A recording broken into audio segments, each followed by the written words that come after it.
So I try to point out quite often that the foundation of this religion and of the spiritual path is this movement towards oneness. In Islam, oneness is the underlying principle, and not just in Islam, but in all revealed religion from the beginning. And this is, of course, based in the oneness of God, the oneness of Allah Almighty. And so the whole religion is based on this principle of Tawheed, that Allah is one, and that also everything is seeking to move towards oneness. So when we say inna lillahi wa inna ilayhi raji'un, we have come from, everything is coming from Allah and everything is returning to Allah. Everything is returning to oneness. Everything is seeking to return to oneness, a state of oneness. I'll try to explain what I mean by that. And this is not just spiritual, but it's also physical. Like physicality and spirituality are both just two manifestations of the same reality. So even our universe, right? We've talked about this. Even our galaxy is seeking to move towards, everything in the universe is seeking to move towards oneness. And it's pulled by this force that is trying to bring everything into singularity, oneness, tawheed. So just our galaxy, for example, is moving around, like I said, a supermassive black hole that is going to consume everything eventually. Everything will converge into a state of oneness, into a singular point of oneness. And this, of course, was the birth of the universe, right? The masters used to say that the secret of the universe, subhanAllah, they used to say this a millennia ago, that this, or I've heard this from my sheikh, that the secret of the universe is in the dot beneath the ba of Bismillah ar-Rahman ar-Rahim. So in Arabic, the letter ba is like this it's like just you can say almost it's like a line, a curved line with a single dot underneath it. And they used to say that the secret of the universe is in the dot beneath the ba of Bismillah, beneath the b of the word Bismillah, which means in the name of Allah, the merciful, the compassionate.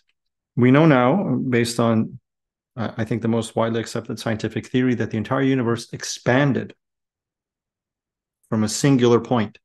So if you look at the ba, it is a perfect description. The letter ba is a perfect image of the expansion of the universe, because it was a singular point and then it expanded outward. It was opened. Like that is the ba in Bismillah ar-Rahman ar-Rahim. So that dot has expanded into the universe that we know as a physical reality, a physical space-time reality. Everything came from oneness and everything is returning to oneness. Right? So what is oneness? What does that even mean? Because it's not just a physical concept, it's a spiritual concept. And this is what I tried to point out, is that oneness, and so thus the foundation of the religion, the foundation of Islam, this movement, this goal, this drive, this inevitability towards oneness is a drive, a movement towards love, because love is the essence of oneness. Love is that which makes things whole, which makes things one, which is what removes the barrier between the self and the other. And all of life is based on this, right? All of life is based on this drive towards oneness or towards love. This is how literally the procreation of life itself continues to unfold. It's this drive towards seeking love, oneness, and from that comes life. So what does it mean when we talk about this in a spiritual sense in terms of awakening to that state? Well, what does it mean to become one? If we can even use that. Now, this is where we have to be a bit mindful of the language, because again, there's shortcomings in terms of language, because the mind, again, is based in physical reality, and truth and reality transcends physical reality. But what that means for people upon the spiritual path, for a person that's seeking spiritual growth, development, and awakening, is that it's a movement towards love. That's the movement towards oneness. It's a movement towards love. It's an awakening to love. And all of life is continually going to require this movement towards greater levels of awakening to love. Every hardship, every obstacle, every challenge, every conflict that we have is a result or is requiring love. Like, look what's happening in the world today. It's the opposite of love. It's insanity. It's hatred. It's rage. It's anger. It's ignorance. This is what in Arabic is jahiliya, complete darkness. It's the opposite of love.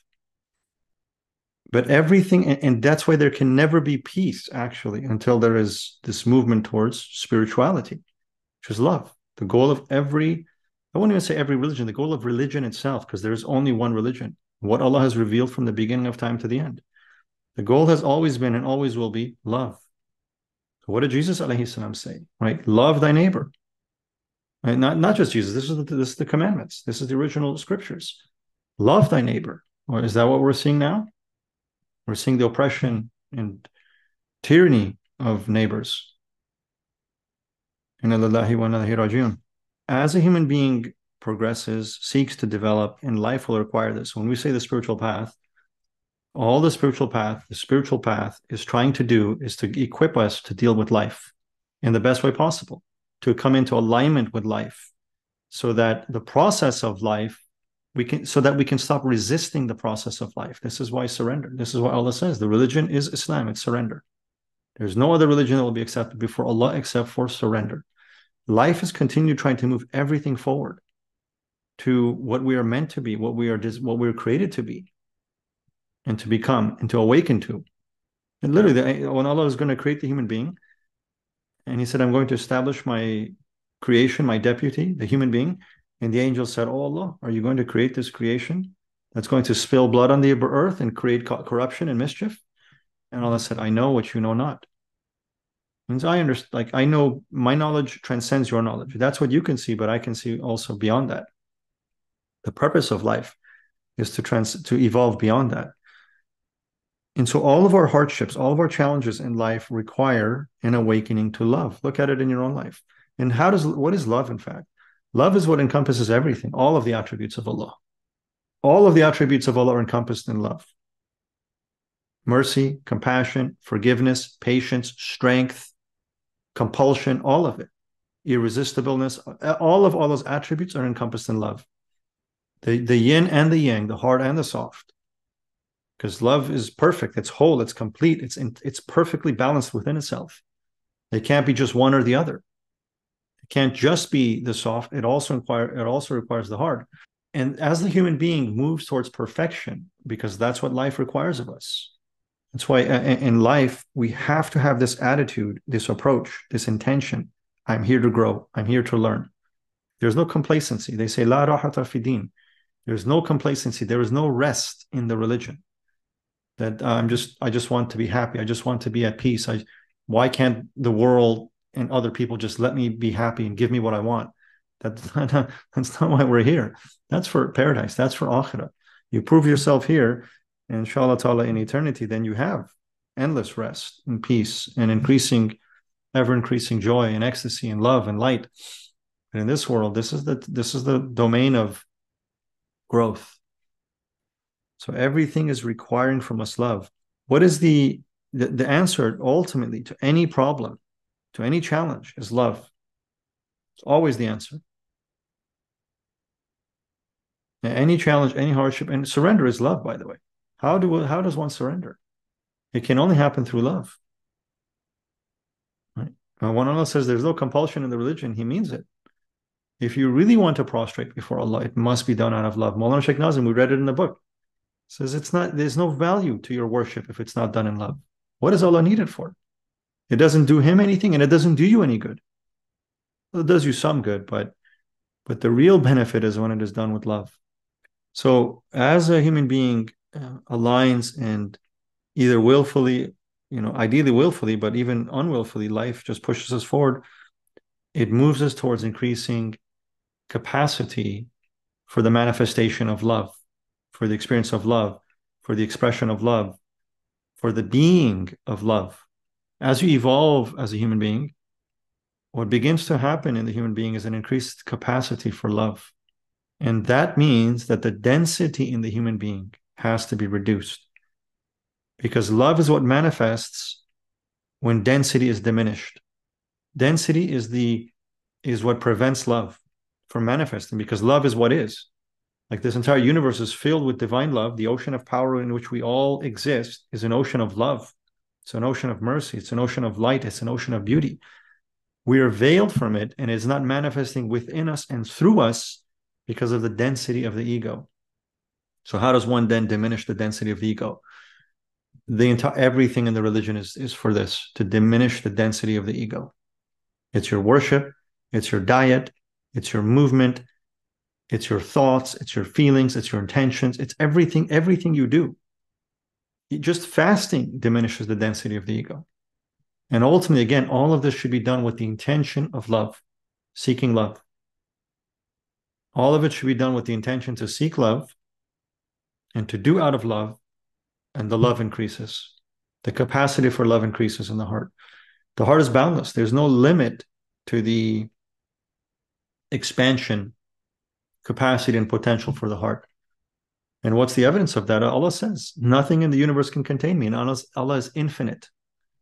Allah is beyond bounds, beyond limitations. There is no such thing for Allah. But the heart of the believer can contain Allah, means the heart of the human being has infinite potential for love, infinite capacity for love.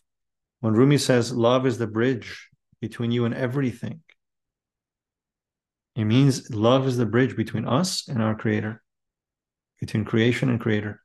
And so, as we surrender through life, as we grow, as we evolve, as we adapt, as we struggle in the way forward, love begins to increase.